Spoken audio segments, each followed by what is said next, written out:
All right, well, welcome everybody to Solar Noon Tuesday. And as per normal, we'll start with the news of the week in the solar industry. The US just came off the best first quarter in history for the solar industry as far as installations. This is according to a study by Wood Mackenzie for the Solar Energy Industries Association. And they did find that residential solar installs grew at a rate of about 30% over the year prior, same period a year prior.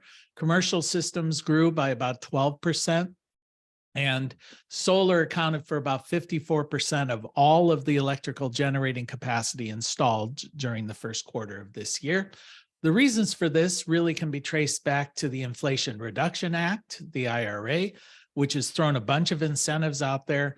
And then also all of these supply chain issues that we've been dealing with as far as solar panels and solar equipment have sort of worked through the process. So materials are in fact available to the industry. The IRA has also succeeded in pushing domestic solar manufacturing. And what they found is that they're looking at over the next 3 years about a 6-fold increase in the amount of U.S. manufacturing capacity of solar panels. It's going to go from about 9 gigawatts currently of annual capacity to about 60 gigawatts. And surprising, at least surprising to me, is the report also showed Florida was the #1 state for solar installations during the first quarter of this year, outpacing #2 spot and perennial leader California. And they outpaced them by about 70%. So 70% more solar installed in Florida than was installed in California. The news wasn't all good. The battery installations, utility scale battery installations fell by about 55% during first quarter. And that caps off a 2-quarter decline in storage capacity on the grid utility scale installations. The reason for this is sort of the converse of the reason why solar is doing so well. There are significant supply chain issues in the world of lithium batteries, largely because of the big demand that's been ramped up by the electric vehicle industry. And what we're seeing, in fact, there are oftentimes delays of as much as a year for large orders. The price of lithium, for example, has increased from about $12,000 per ton in March of 2021 to about $78,000 a ton in March of 2022. So dramatic increases there. The news there is not all bad. However, they do have under construction about 8.2 gigawatts of battery capacity that's under construction. This compares to about 4.5 gigawatts that was installed all of last year. And permitted and underway, scheduled, is about 92 gigawatts of storage capacity for the U.S. between 2023 and 2027. So they're anticipating this decline in battery storage is really a blip due to supply chain, and it's just delaying installations to a little bit later date. A new study by the Columbia Law School has found that there is growing and widespread opposition to renewable energy projects, specifically the very large ones, as the whole transition to renewables is becoming more and more politicized. Currently, they tracked about 293 projects that were on hold because of local opposition. This is happening in 45 different states, and this is a dramatic increase over past years. The opposition ranges from "I don't like the way it looks" to "it will disrupt the rural, tranquil lifestyle that we're used to concerns over wildlife issues. Most of these restrictions are local in nature. not statewide restrictions. And they range from temporary moratoria on the construction to outright construction bans for these renewable energy projects. Or more commonly, they simply put so many restrictions in place that it is effectively a ban on the installation of those systems. And speaking of politicized opposition to renewable energy, the Republicans in the House have now, for the second time here in recent months, tried to overturn the Inflation Reduction Act. They had tied that to the debt limit negotiations. However, they were not successful in that. So now Republicans in the House Ways and Means Committee have introduced a bill to overturn the IRA. President Biden, for his part, has said that any legislation that comes to him that is seeking to overturn the IRA will be vetoed. So I suspect this is all kabuki theater going on there. And fossil fuel generating capacity is being shut down on the national grid at a rate faster than it can be replaced by renewable energy projects, which is leading a lot of experts to be concerned about grid reliability over the coming years.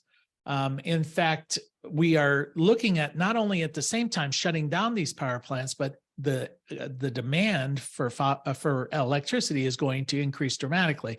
They anticipate it's going to more than double by the year 2050 as we go through an electrify everything process. For example, in New York, currently about 10% of all of the homes heat with electricity. To meet climate goals, that will have to increase to 90% by the year 2050. At the same time, utilities are shutting down these plants because they say they cannot justify the high cost of operating them.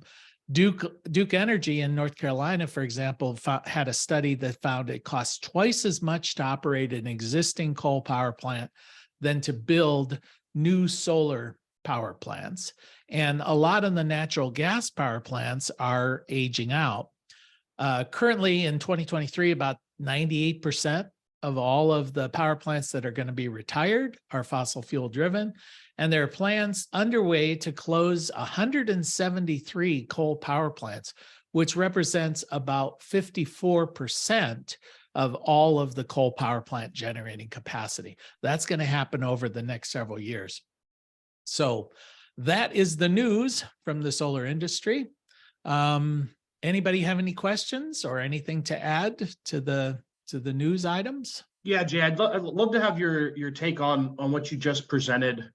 You know, I think obviously because a lot of the propaganda or psychological operations that's being done right now by the fossil fuel industry, that's to frame what you just said. It's almost like, you know, I've heard it framed as these are all shutting down because of, you know, woke environmentalist movement and not actually about the cost, right? Like it's the cost that are driving these things.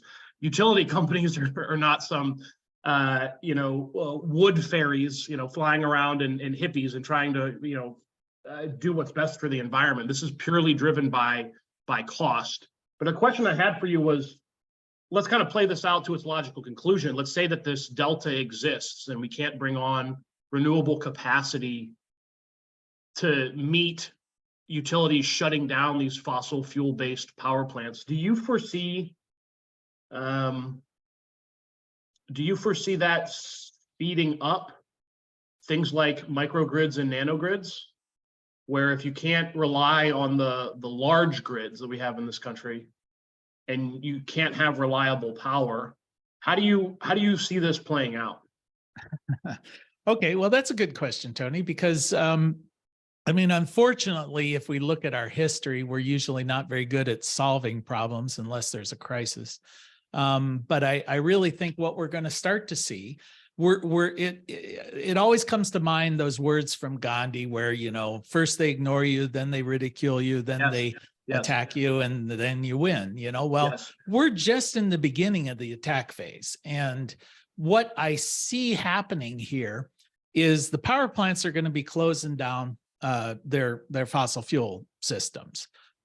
They're going to blame, and I see this with our local utility and statewide with the co-ops, is they blame environmental Yes, regulations. sir. Yes. And it really is because they made some really, really stupid management decisions. And of course, they're not going to say that, but that's what they're having problem. They're blaming the cost of, they've like doubled the cost of their electricity, and it's all because of these environmental regulations. But it's really because they doubled down on coal, and the price of coal increased, and now they've got to import it from Wyoming because all the coal power plants shut down in Appalachia because it's too expensive to mine. Lots of reasons there. But they're going to blame renewables, and they're going to blame environmentalists. That's just what they do. Now we're going to find that there's an unreliable grid. For example, like in Texas, when the grid crashed in the winter, Yes. and Fox News gets on there and says, "Oh, it's wind turbines," Yes. Well, it wasn't. It was coal and natural gas primarily. The natural gas froze up in the pipelines, and the coal froze up, and they couldn't feed it. And there were bad decisions by the legislature. But if you asked everybody in Texas, it's wind turbines. It's wind, right? correct. Yeah. So they're going to create that narrative, and that's going to escalate. We're already seeing now this red-blue divide emerging. It's been in the background, but I think it will be in the foreground, where we'll see the right say that all renewable energy is bad. Just look at the power grid. We're having problems with the power grid. We never used to have these problems when I was young and vibrant in the 1950s, and now it's all because of these tree hugging, solar installers and blah, blah, blah, blah, blah. And that's going to be their reality, and that's what they're going to talk about. All of this is going to be happening at the same time. Solar is expanding like crazy because people are making money on it. And we could replace these fossil fuels plants, I think, fast enough because there's a demand, except the regulatory environment for interconnections is so screwed up that it's not going to happen. So we're going to then have, over the next decade, I would say, as everything becomes electrified, you throw all these EVs on there, that's going to be a crunch just in and of itself. Yes. So we're going to have an increasingly unstable grid that's going to be blamed by the right on renewable energy and tree hugging regulations. And that will lead some people to, at the residential level, to go with, EV or battery backup systems because they don't want their power failing all the time. You're going to see companies investing in that. And I think you will see an expansion of the microgrid as well at those low levels. But I think I don't see the utility grid fixing itself, quickly, just because of regulations. So I think people are going to have to be more resilient, be more self-sufficient. So that's going to lead to a boon for your car charging world, because, bidirectional car charging, I think, is the future of battery backup, both residentially and commercially. It just makes so much economic sense. I can't see us getting around that. And microgrids for sure, but that's not something you take on easily or quickly, so that's going to take several years of really horrendous behavior on the part of the grid. And then maybe we'll start to see the emergence of, for-profit utility companies coming in, the unregulated side, right, emerging, the Apples and the Microsofts and all of those guys becoming utilities and stepping in to fill that void. But if the utilities are shutting down these really expensive energy generation, fossil fuel generation plants, why are they also then, it just seems like they've tied themselves into a knot. And then they're also kind of this that's an absolutely absurd kind of arcane interconnection approval process. So on one hand, they're willingly shutting down for cost reasons, shutting down energy generation. And then they're also shooting themselves in the foot by not approving interconnection for solar and wind. I just Yeah. I leave it think to utilities to, snatch defeat from the jaws of victory. I mean, I just don't understand that decision making. I think people make the mistake of thinking these people are intelligent. You know, that's the bottom line. I mean, I've met a lot of people who are in very powerful positions who I would not let dog sit, in my house. I mean, they're just not, they've gotten into these positions, but they're not overly bright. And they certainly don't see the long-term future, or they don't want the world to change. I mean, we're in a world where my perceptions are reality, regardless of the facts. And they've led a very comfortable life and they don't want it to change. So let's not change it. Yeah, Even though it's going to change. When I see that graph, I kind of interpret that title as, they're shutting down renewable or shutting down fossil fuel generating capacity faster than they can bribe politicians to keep them alive. Right. Okay. So, well, you sound more cynical than I am. Tony or Bill, you've got a comment there. You're muted, Bill.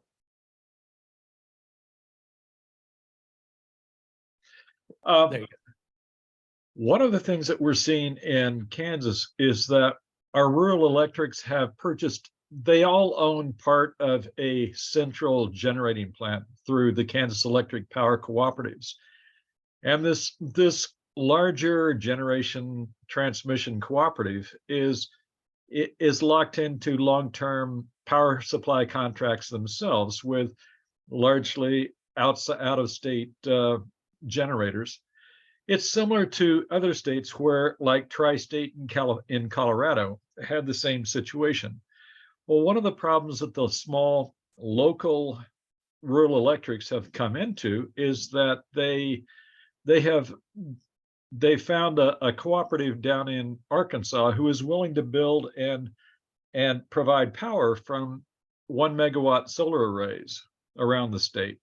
And so 12 of these small distribution cooperatives have gotten into putting these 1 megawatt systems in. But what's happened is that they're bumping into the ceiling of the 95% of their power. They're in these long-term power provider agreements with the general or the G&T, and it's like a 95% power contract that they've got to allow the Kansas Electric Power Generation Power Cooperative to provide. The problem with that is that they're only allowed 5% that they can generate themselves, and these 1 megawatt plants are starting to bump into that ceiling. So they're having problems. So we're having co-ops in Kansas now that are charging $1,000 interconnection fees, and one of the co-ops is charging $750 and then $500 a year thereafter to solar people who want to put solar arrays on their farms. The same thing happened in Colorado, where Tri-State tried to block several cooperatives from being able to provide their own power, and so Delta Montrose and Kit Carson and La Plata co-op said, wait a second, this isn't going to work. And so they took them to court and won. So at this point, they're negotiating for 20 and up to 50% of self-generation from these small or from self-generation, as opposed to buying it from Tri-State. So these are long-term power contracts that these people are locked into, and that's what's blocking it. There is a new it's one that podcast from the Institute of Self-Reliance, Institute of ILSR, Institute of Self-Responsibility or Self-Reliance. And there was a podcast by a guy named Dan Jewell of Jewell Energy, who is putting in 1 megawatt wind and solar systems. And those systems they come in the mid-grid as opposed to large transmission utility scale. And so they're able to avoid many of the interconnection problems that large utility arrays have. Mm-hmm. It's a real interesting podcast. I left the URL for the podcast in the chat line. It's a very fascinating, it comes in underneath the high power grid it's kind of in a mid-grid, about 69,000 kW systems. It's a very fascinating one. I ran into something similar with our local co-ops where they have a contract with Buckeye Power, which is the one that supplies all of the power, and they have these long-term agreements. I suggested to their management that they look at perhaps becoming facilitators between solar developers and investors, and then simply handle the administrative management of billing so that it doesn't fall under their contract with Buckeye Power, where they're simply redirecting their own customer base towards renewable sources that are being generated by a third party. And then they simply handle the administrative end of billing and allow them onto their distribution lines. So I think that might be another approach where you can sort of get around these long-term onerous contracts that these people have entered into that are heavily coal dependent in our particular situation. And the cost is just going through the roof. We pay twice as much for electricity on our co-op than other people from AEP or whatever pay to a investor-owned utility in the same region. So they're not managing very well, but I think there are ways around it. But Bill, you bring up a good point there. The legal side of their being able to lump this, the personal self-generation by families and farmsteads into the 5% that they're allowed to generate is really dubious to begin with, simply because it's the same as somebody insulating their house or put in high efficiency refrigerators or other types of efficiency programs. It's hard to see how that would be part of the co-op's ownership and part of what they would contribute to the 5%. So I think legally it's really difficult to hold that. Yep. Well, let's hope. I mean, hopefully that'll evolve. My experience with our local co-op people is they're not exactly, MBAs, in their management as well. It's the board is made up of just farmers who ran for the co-op board, and they're not exactly high tech. So hopefully that will evolve. Anybody else have any other comments on the solar news or anything to add? If not, I'll jump into the announcements. Oh, go ahead. Go ahead, Marcy. All right, we were going to go back to the EV, using EVs as storage, because we just got an F-150 Lightning and just hooked it up and tested it out to run the house. So since my husband Gary here dealt with the electrician, he's going to tell you a little bit about it, our journey. Okay, yeah. Fill us in on that.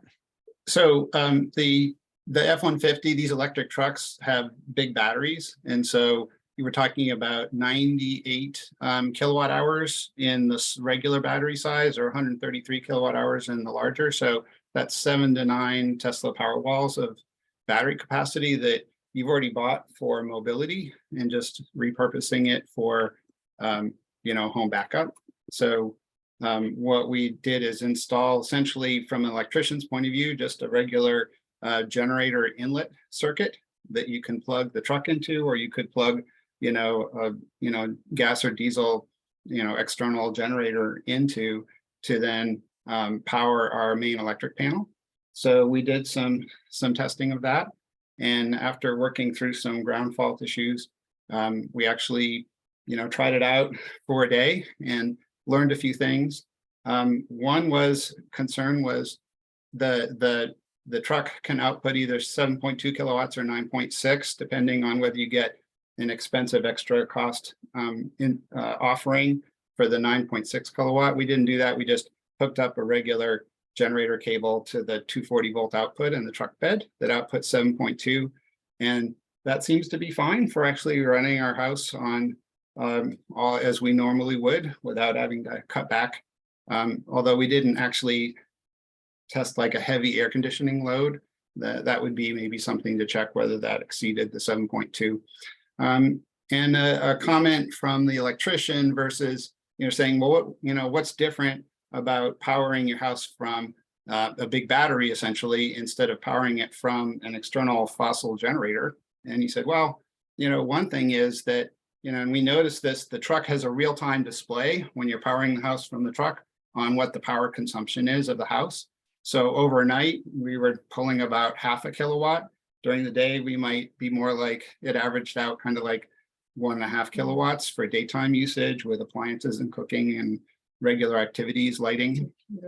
So he mentioned that actually with a regular generator, they tend to have a minimum RPM. And so, a lot of the time you're just wasting a lot of the power the generator could produce, because it can't dynamically supply just what's needed for the load the way your battery can. So when we only need 0.5 kilowatt, the truck's supplying only 0.5 kilowatt. So I guess you guys all know this if you've installed battery storage systems, but it was kind of new to us.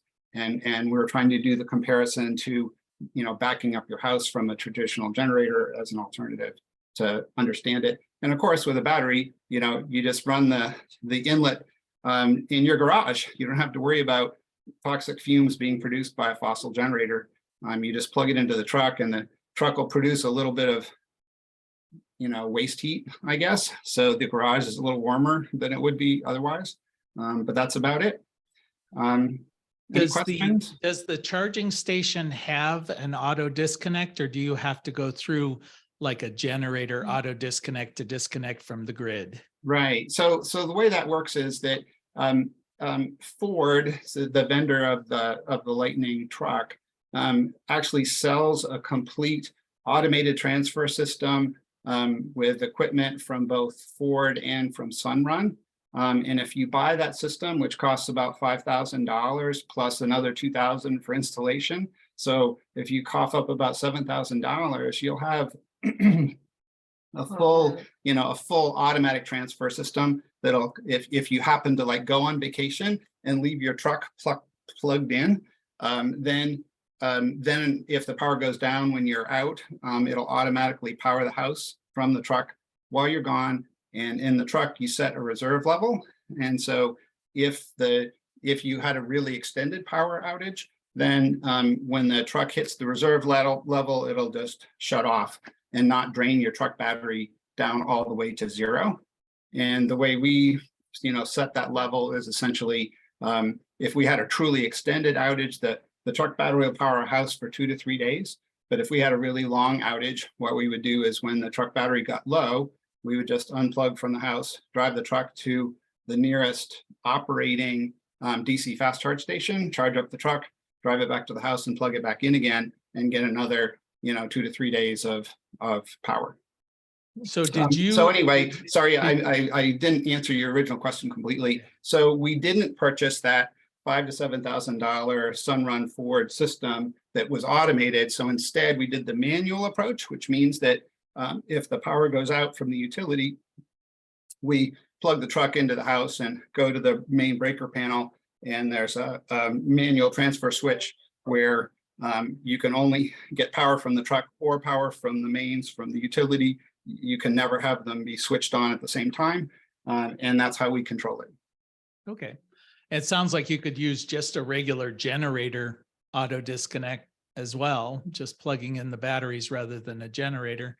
They typically have something like that. So, but well, the manual the way it'll work, the automatic part is, if the mains power comes back on, we're just going to keep running off the truck until we manually shut off the truck and turn on the mains. It wouldn't be automatic switch back to the utility. Mm-hmm. Okay, great. Yeah, in the same vein, I've been looking at, we're installing an array here and using Enphase, and I'm wanting to use the EV, the electric vehicle, as a backup instead of buying batteries. And Enphase has a auto transfer switch, which they are advertising will do that, but it's not actually available yet. So the question I've had with them is, if I go ahead and spend the $2,000 for this auto disconnect, will it be upgradable when this becomes available? Or do I now have a $2,000 boat anchor that I have to, throw away and replace? And that's a question that I have not been able to get anybody to answer. So So I don't know, this transition that we're going through is going to be messy when it comes to using your electric vehicles. I mean, Ford has a proprietary solution there, and that's kind of the very first one. The Lightning is sort of the canary in the coal mine. You know, it's the very first time a company has come out with this as a feature, and we'll have to see how that works. So thanks, Marcy, and for helping with that. And I've forgotten your husband's name, but thank you too. So, all right, thank you. All right, anybody else have anything they want to add in here before we jump into the Yes, announcement? David, Yeah, and go the question is directed to Marcy and Taylor. Just out of curiosity, what was the going cost for the 150 Lightning in the States? Okay, yeah, what does it cost, Marcy? What was, I know the truck- manufactured price, but Yeah, well, they sent me a bill after 9 months. I put in the order 2 years ago, and then I had a 9-month wait to get it. And that was for 64.5. Was the sticker 64,000. price at delivery. Right, but I had negotiated with the dealer that they would give me the whatever the price was at the time, and so it Time of the order, time of the 9 order. months earlier, So it was Yeah. about 55.5 with all the 51. 50. No, by the time I paid the tax. Oh, yeah, okay, but people people talk about vehicle price, they're not usually talking about the price, including the sales tax. Because that Okay. can vary even county to county. Okay, So 51,000 was the price including delivery, which was 1,800. Yeah. okay. And by the way, if you do want to use the truck as backup power, depending on which version of the truck you get, it's an extra cost option that was like an extra $1,000 called Pro Power Onboard. And you know, as more electric trucks come out, you know, if you're interested in using the truck for, you know, power backup like this, you just want to make sure that the trim level that you order has the, you know, ability to output 240 volt and then whatever it can handle. In the case of the F-150 Lightning, it's 7.2 kilowatts from the bed, which is, you know, it takes no extra hardware to power your house other than the generator inlet, which cost us about $1,500 for the electrician cost. And then if you order, if you want then the automated solution, that the proprietary one that Ford sells, which we avoided partly for cost and partly for the boat anchor problem, then that's an extra 5,000. Okay, thanks. Thanks. thank you. Yeah, that's good to know that if I ordered it today, it sounds like 65,000 is about what it would cost.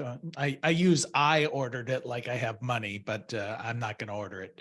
It's but that's good because they always promote it as like 45,000, but then that's not the realistic price. How Right. long did they say that the warranty is going to last for the batteries? Yes, I do. So how long- for how long all will they for all last? electric vehicles sold in the United States, you get an 8-year, 100,000-mile warranty on the batteries or better. So, you know, when you're actually shopping for electric vehicles, if you want an even longer one, like Tesla gives you 120,000 miles. So, but it's at least 100,000 miles in 8 years. Did Okay, this and then- one qualify for the tax credit? Yes, it did. Yes. Yeah, $7,500 tax credit, Great. Okay. which All right, does and- help with that big sticker price you mentioned. Yes. Anybody else have any questions? Does the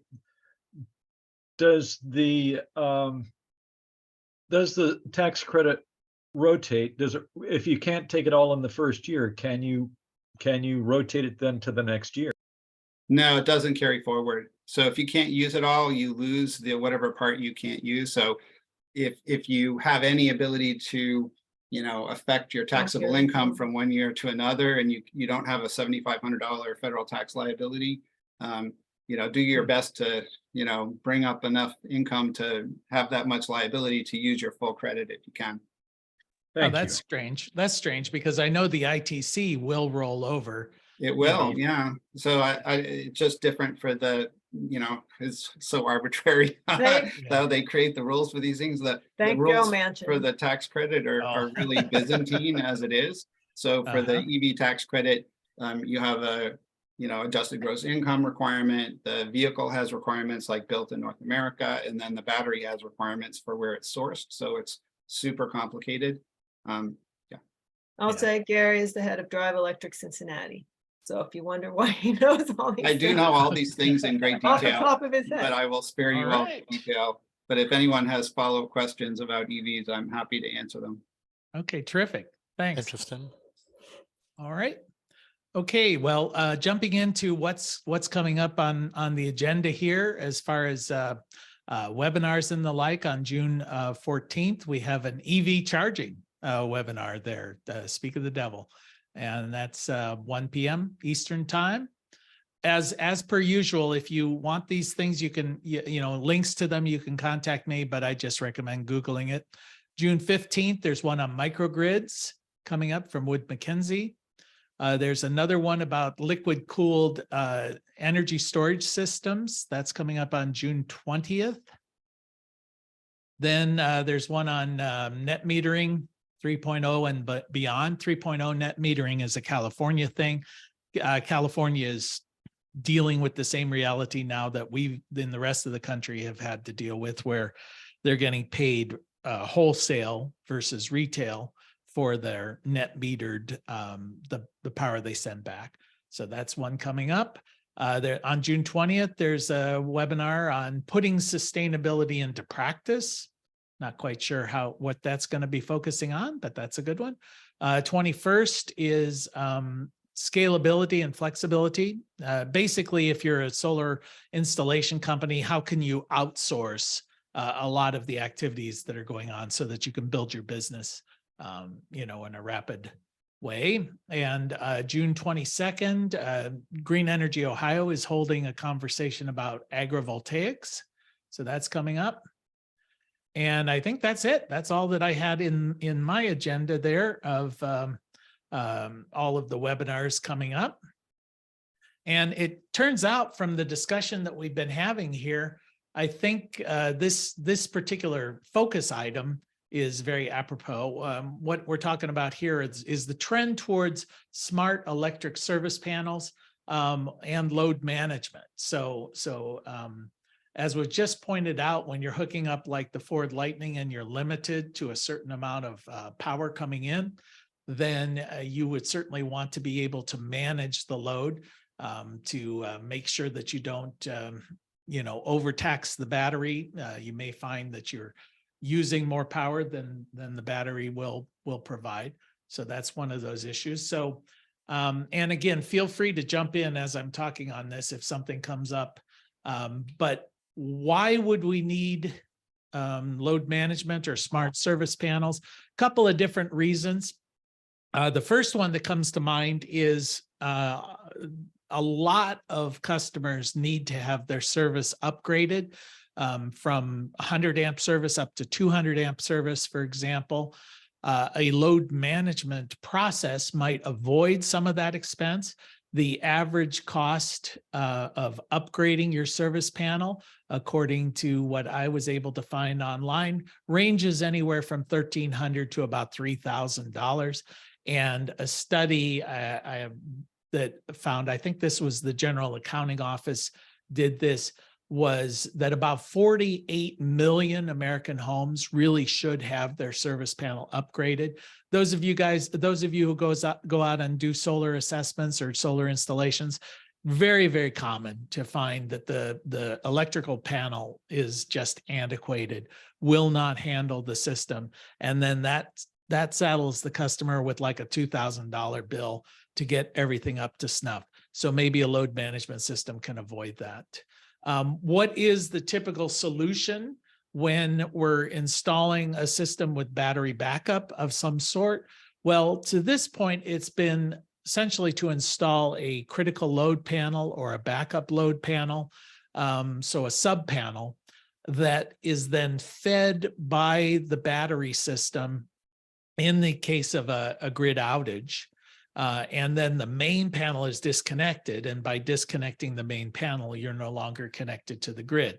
So that requires quite a lot of electrical work to move many of those critical circuits over to a separate panel and then got to hook up an auto disconnect and get all of that done. So that has been the normal solution when you're dealing with an AC coupled system or a DC coupled system.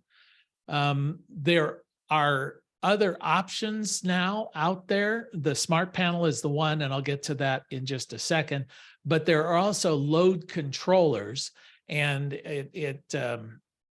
so when I was looking up the various load controllers, I know systems like Enphase, SolarEdge, they have their own load controller systems. And essentially, these are a piece of equipment that's located next to usually your service panel box.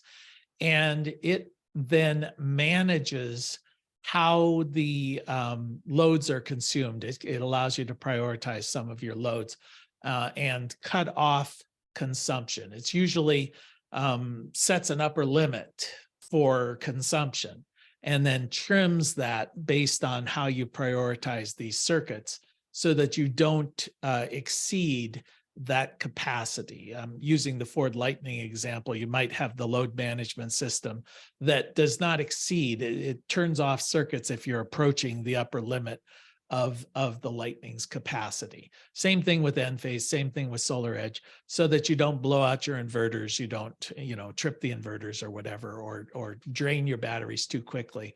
You can put in load management systems even without a solar array, and that a place where that might come into play is, let's say that it's a commercial enterprise that has demand charges, and your bill is predicated on that 15-minute increment during the month when you use the most power. Well, it's sort of like a governor on a vehicle. I don't want to exceed this particular limit.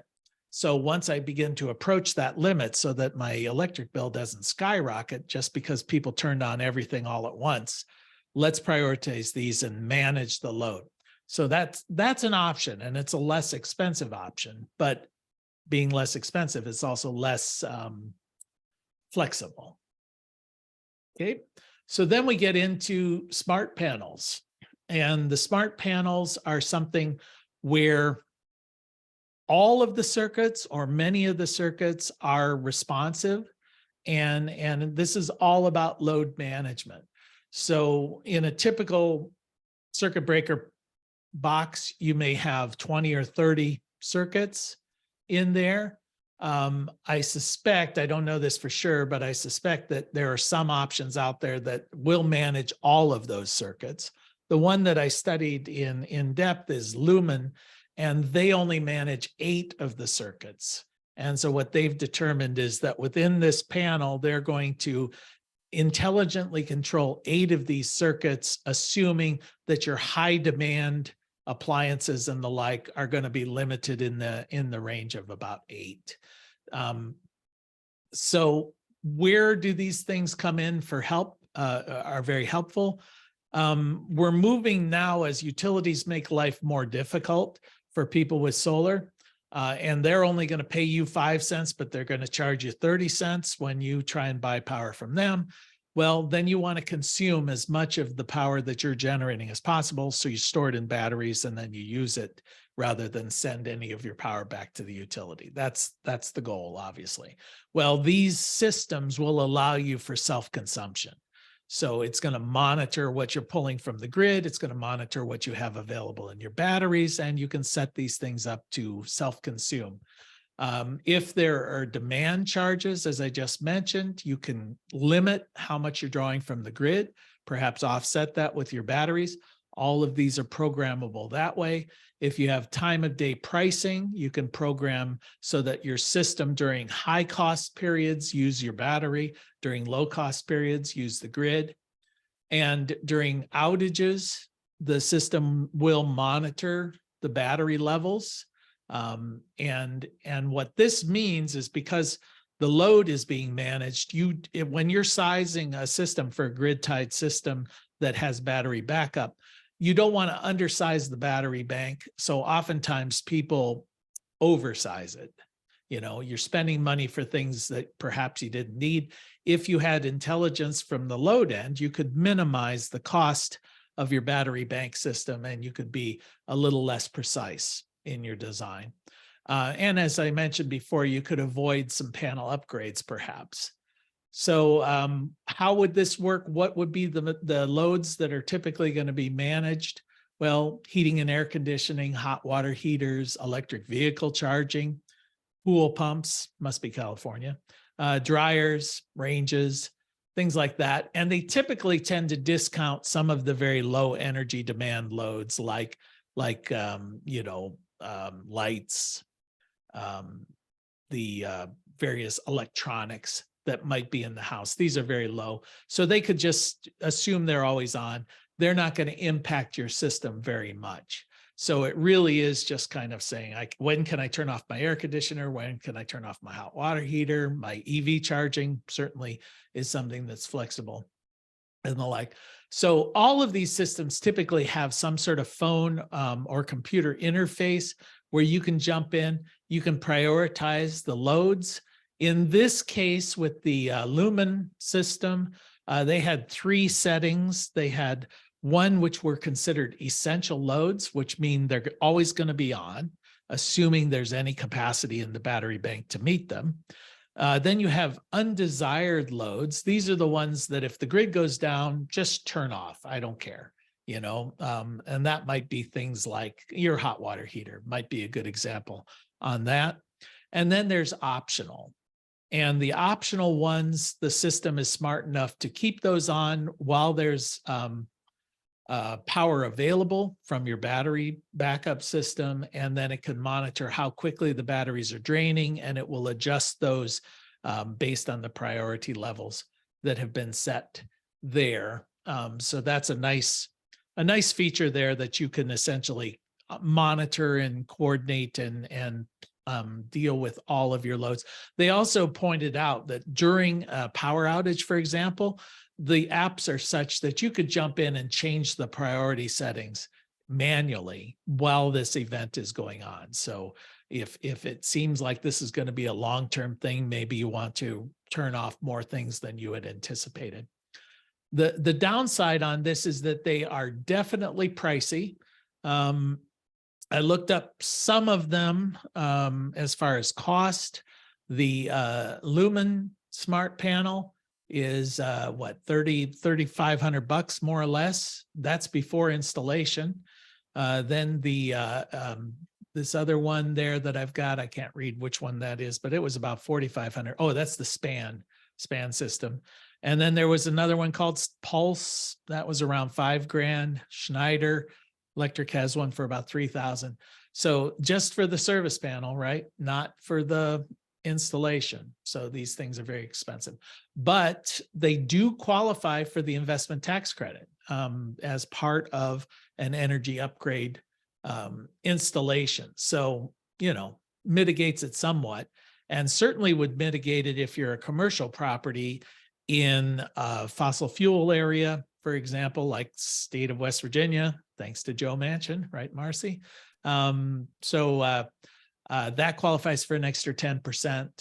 I assume it would qualify under the American made if one of these is American made. So you could get as much as 50% of it in a tax credit situation. Is that spelling Lumen? IN. IN. Yeah, Lumen.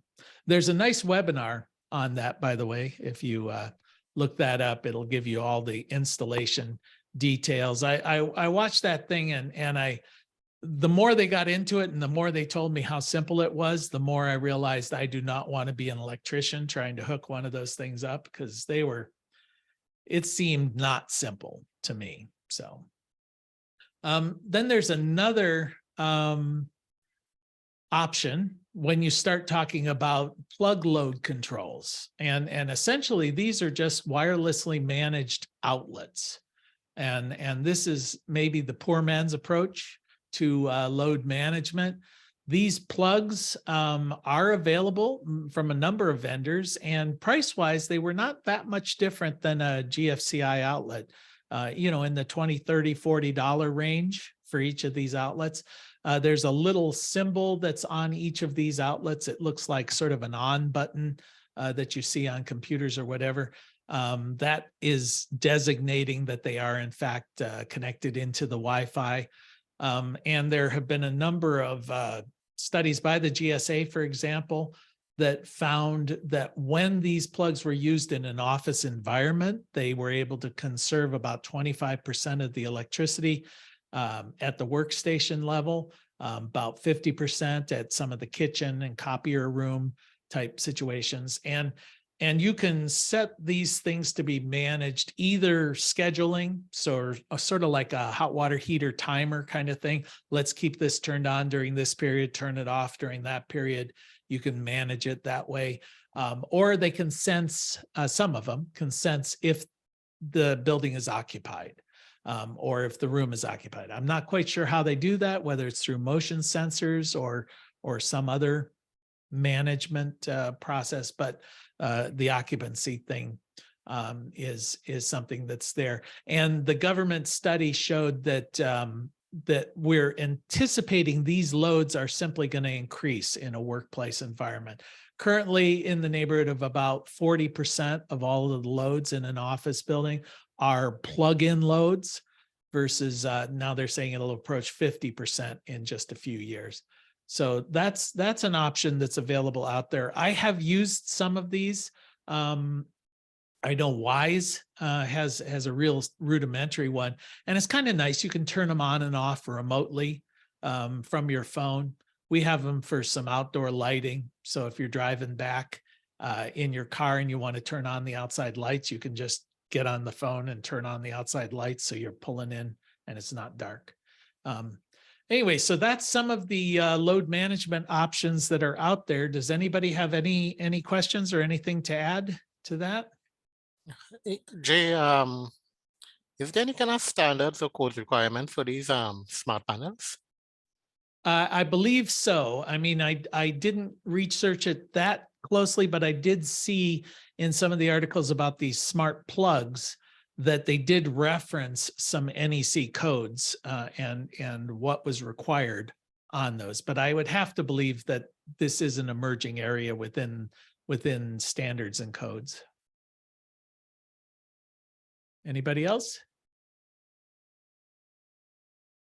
All right, well, then we'll call it a day, and I'll see you guys all next week. Thanks for your attention. All right, take care. Thanks, Jay.